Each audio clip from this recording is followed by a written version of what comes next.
ራስን ለትልቅ ደረጃ ማብቃት። አሰላሙ አለይኩም ወራህመቱላሂ ወበረካቱ። ውድ ቤተሰብ ባለፈው ክፍል አንድን ራስን ለትልቅ ደረጃ ማብቃት የባለ ጸጎች ሀብት የማግኛ ሚስጥር በሚል ርዕስ ክፍል አንድን አቅርቤላችኋለሁ። ዛሬ ኢንሻአላህ ክፍል 2 ይቀጥላል። አብራችሁ ይሁኑ። ኢንሻአላህ የምንለወጥበት ይሆናል። እሺ ያው አስተያየት ካላችሁ ኮሜንት ላይ አስቀምጡ። ቻናሉን ሰብስክራይብ ማድረጋችሁ እንዳትረሱ። ሌሎች የምትጠቀሙበት ደግሞ ሼር ማድረጋችሁንም እንዳትዘነጉላለሁ። የላ ወደ መመሪያ 1 ክፍል 2 እሺ። መመሪያ 1 አስቡ። የመጀመሪያው መመሪያ አስቡ ነው። እሺ በመጀመሪያ የሆነ ሐሳብ አገኙ። ከዛም ይህን ሐሳብ ወደ ተወሰነ የሚጨበጥ ተግባር ለውጡት።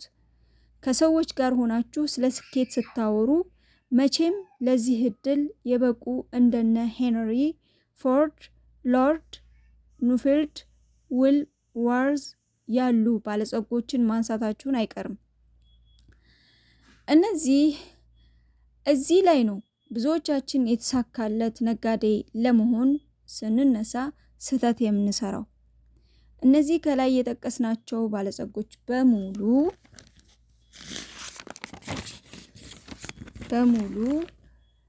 ሀብታም ለመሆን የቻሉት መኪና፣ ምርት፣ በባዛር ስራ፣ በሸቀጣ ሸቀጥ ንግድ፣ በአጭሩ በአንድ የተለየ የንግድ መስክ ስለተሰማሩ አይደለም። የተሰማሩበትን ሙያ መርጠውት አንዴ የገቡበት በመሆኑ እንጂ። በሌላ በማንኛውም ሙያ ተሰማርተው ቢሆን ኖሮም ሊሳካላቸው ይችል ነበር። ዋናው ትኩረት ልንሰጠው የሚገባ ነገር እነዚህ ሰዎች የሚሆኑ ሌሎች ለስኬት የታደሉ ሰዎች በመጀመሪያ ሐሳብ አግኝተዋል። በኋላም ይህን ሐሳብ በሚገባ ተግባር ላይ ሊያውሉ የሚችሉበትን የንግድ ዘርፍ መርጠው ከልብ ተንቀሳቅሰዋል። ሐሳብ ብቻ በራሱ ምንም የሚፈይደው ነገር የለም። ሰዎች ሐሳብ አይሸምቱም። የመጣላችሁን ሐሳብ ወደ ተጨባጭ ነገር ለመለወጥ ይጠበቅባችኋል። ለምሳሌ ሐሳባችሁ ህዝቡ ሊገዛችሁ ወደሚችለው ቁሳቁሶች ለውጡት። ሄንሪ ፎርድ እና ሎርድ ኑፊልድ ሐሳባቸውን ወደ ተሽከርካሪ ምርት፣ ዊል ዋርዝ ደግሞ በባዛርና በተለያዩ የሸቀጣ ሸቀጥ ንግዶች ነበር የቀየሩት። መመሪያ 2 የመጀመሪያው መመሪያ አስቡ ነው። መመሪያ 2 እወቁ ነው። እወቁ። የንግድ እቅዳችሁን ጠንቅቃችሁ እወቁ። ከዚያ በኋላ አንድ የተወሰነ እቅድ አውጡ። እቅዳችሁ ከሚለዋወጡ የአካባቢ ሁኔታዎች ጋር አብሮ እንዲሄድ ለማድረግ ዝግጁ ሁኑ። እቅዳችሁ በሰዎች አማካኝነት የሚተገበር በመሆኑ የሰው ልጆችን ባህሪ ማወቅ ይጠበቅባችኋል። ብዙ ሰዎች የተወሰነ እቅድ ማዘጋጀት ማለት እቅዱ በፍጹም እንደማይለወጥ አድርገው ያስቡታል። ይህ ግን ፍጹም ስህተት ነው። ማወቅ የሚገባችሁ ነገር የንግድ ዘርፍ በየጊዜው የሚለዋወጥ በመሆኑ እቅዳችሁም ከወቅቱ ጋር አብሮ እንዲሄድ በየጊዜው ማሻሻያ ሊደረግበት እንደሚገባ ነው። አሁን ጥሩ የሆነ እቅድና ተስማሚ የሆኑ ሁኔታዎችን አግኝታችኋል። ሆኖም የእነዚህ ሁለት ነገሮች መኖር ብቻ በራሱ ስኬትን አያረጋግጥላችሁም። እቅዳችሁ ተግባራዊ የሚሆነው በሰዎች አማካኝነት ነው። የሰው ተፈጥሮ ደግሞ የተለያየ ነው። ስለዚህ የሰዎችን ባህሪ መረዳትን እንዴት መያዝ ወይም ማስተናገድ እንዳለባችሁ ማወቅ ይኖርባችኋል።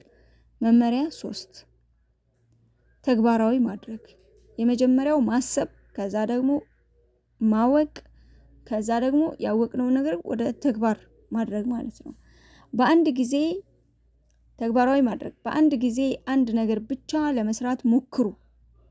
ትኩረታችሁም በእያንዳንዱ ደረጃ ላይ በቅደም ተከተል ይሁን። እስከ መጨረሻው ድረስም በትዕግስት ጠንክራችሁ ተጓዙ። እቅዳችንን ወደ ተግባር በምንለውጥበት ጊዜ ምናልባት አልፎ አልፎ በጣም ከሚፈለገው በላይ ለመስራት አሊያም ደግሞ በጥድፊያ ለማከናወን እንገፋፋ ይሆናል። ይሁንና እነዚህ ሁለት ነገሮች ወደ ውድቀት ሊመሩን ስለሚችሉ ጥንቃቄ እናድርግ። ሁሌም ቢሆን ለማሸነፍ ስራን በትኩረት ማከናወን ያሻል። ትኩረታችንና ጥረታችንን ተሰባስቦ ስራችን ላይ ካላረፈ ያሰብነው እርከን ላይ ለመድረስ ያዳግተናል። መመሪያ 4 ስለ ወደፊት አስቡ። እድሎቻችሁ በድርጊቶቻችሁ የሚወሰኑ ስለሆኑ የአእምሮና የንግድ አድማሳችሁን እያሰፋችሁ በሄዳችሁ ቁጥር እድሎቻችሁንም በዛኑ ልክ ታሰፋላችሁ። ስለዚህ ራሳችሁን በአእምሮም ሆነ በሀብት የተሻለ ሰው ለማድረግ ያልተቆጠበ ጥረት አድርጉ።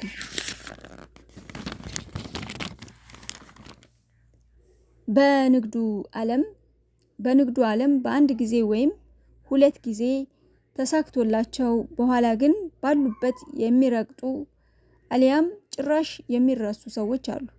እነዚህ በአንድ ወቅት ብልጭ ብለው ድርግም የሚሉ ሰዎች ናቸው። እንዲህ አይነቱ ሁኔታ የሚከሰተው መጪውን ጊዜ አርቆ ባለማሰብ ነው። እነዚህ ሰዎች አንድ ነገር ብቻ መስራት የሚችሉ ናቸው።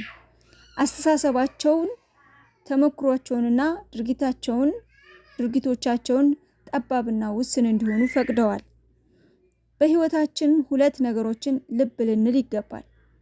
አንደኛ፣ የተለያዩ አዳዲስ ሀሳቦችንና መረጃዎችን በመጠቀም ስራችንን ከጊዜ ወደ ጊዜ ለማሻሻል መጣር። ሁለተኛ፣ አእምሮአችንን እና ንግዳችንን በየጊዜው በማሳደግና በማስፋፋት ለወደፊቱ መዘጋጀት።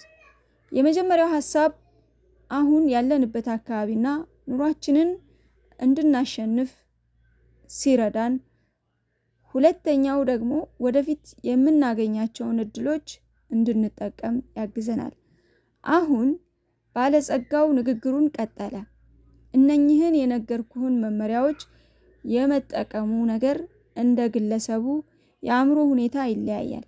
ለምሳሌ ወደ ስራችን በተሰበረ ልብ ወይም ደግሞ ኪሳራ ላይ ብወድቅስ በሚል የስጋት ስሜት ተከብበን የምንሄድ ከሆነ ውድቀትን ራሳችን እየጋበዝን ስለሆነ አይሳካልንም።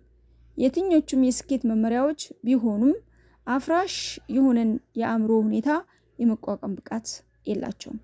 ስለዚህ ዘወትር በማንኛውም በምናደርገው ነገር ላይ ሁሉ አሸንፋለሁ የሚል ስሜት ይደርብን።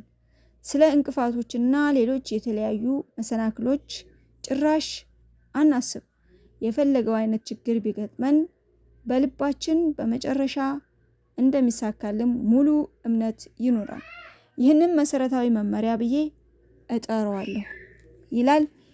ቀጣይ ኢንሻአላህ ክፍል 3 ላይ መመሪያ 5 መሰረታዊ መመሪያ የሚል አለ። እሱን ይዤላችሁ ቀርባለሁ። እስከዚያው በያላችሁበት በያለንበት የአላህ ሰላም እዝነት